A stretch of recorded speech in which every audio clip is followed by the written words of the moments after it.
একদিন পরে মাঠে নামছে বাংলাদেশ। নেদারল্যান্ডসের বিপক্ষে শক্তিশালী একাদশ নিয়ে মাঠে নামতে যাচ্ছে টাইগাররা। ওপেনিংয়ে ইমন, তামিম, বোলিংয়ে ফিজ তাসকিন।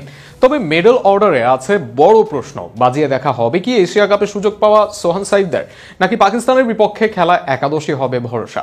নেদারল্যান্ডসের বিপক্ষে সম্ভাব্য একাদশ নিয়ে বিস্তারিত থাকছে প্রতিবেদনে। আর মাত্র একদিন পরেই সিলেট আন্তর্জাতিক ক্রিকেট স্টেডিয়ামে গড়াবে বাংলাদেশ ও নেদারল্যান্ডসের মধ্যকার 3 ম্যাচের টি-20 সিরিজের প্রথম ম্যাচ। 30 আগস্ট অনুষ্ঠিতব্য ম্যাচকে ঘিরে ক্রিকেট প্রেমীদের মধ্যে কৌতূহল, কেমন একাদশ নিয়ে মাঠে নামবে টাইগাররা। সেক্ষেত্রে ওপেনিংয়ে দেখা যাবে দুই ইনফর্ম ব্যাটার তানজিদ হাসান তামিম ও পারভেজ হোসেন ইমনকে। তানজিদ ধারাবাহিক রান করে আত্মবিশ্বাসে ভরপুর। ইনিংসের শুরুতেই আক্রমণাত্মক ব্যাটিং করে প্রতিপক্ষকে চাপে ফেলাই হবে তার মূল কাজ। অপর প্রান্তে ইমনও পরিচিত পাওয়ার প্লেতে লম্বা শট খেলার জন্য। ঝড়ো ব্যাটিংয়ে দ্রুত রান তোলা ও দলের স্কোরবোর্ড এগিয়ে নেওয়ার দায়িত্ব থাকবে তার কাঁধে। তৃতীয় শ্রেণীতে নেমে দলের ইনিংস সাজানোর দায়িত্ব পালন করবেন অধিনায়ক লিটন কুমার দাস। নেতৃত্বের চাপ সামলে ব্যাট হাতে তিনি হবেন দলের অন্যতম ভরসা। তারপরেই থাকবেন প্রতিশ্রুতিশীল তরুণ তাওহিদ হৃদয়। শান্ত মেজাজে ইনিংস লম্বা করার ক্ষমতা রয়েছে তার, যা মাঝের ওভারে দলের জন্য বাড়তি স্বস্তি এনে দেবে।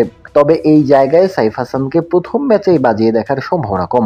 5 নম্বরে ফিনিশারের ভূমিকায় থাকবেন শামীম হোসেন পাটোয়ারি। আক্রমণাত্মক ব্যাটিংয়ের জন্য পরিচিত শামীম শেষ দিকে ঝড় তুলে দলের রান তোলার গতি বাড়ানোর চেষ্টা করবেন।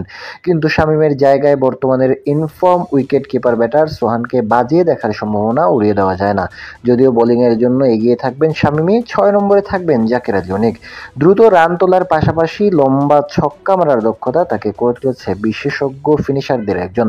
মিডল অর্ডারের পর আসবেন ভাইস ক্যাপ্টেন ও অলরাউন্ডার শেখ মেহেদী হাসান। ব্যাট ও বল উভয় দিকেই তিনি সমান কার্যকর। 8 নম্বরে নামতে পারেন তরুণ পেস অলরাউন্ডার তানজিম হাসান সাকিব, যিনি বল হাতে গতির ঝড় তুলতে পারেন, আবার প্রয়োজনে ব্যাট হাতে ছোট কিন্তু কার্যকরী ইনিংস খেলতে সক্ষম। এই পজিশনে অপেক্ষায় সাইফুদ্দিনও। 9 নম্বরে দেখা যাবে লেগ স্পিনার রিশাদ হোসেনকে। ভেরিয়েশন আর আক্রমণাত্মক মানসিকতায় তিনি দলের প্রধান স্পিন ভরসা। তবে সাম্প্রতিক ফর্মে আছেন না চমক। পেস আক্রমণে নেতৃত্ব দেবেন অভিজ্ঞ মুস্তাফিজুর রহমান। কাটারের জাদুতে বরাবরের মতোই ডেথ ওভারে তিনি হবেন নির্ভরতার প্রতীক।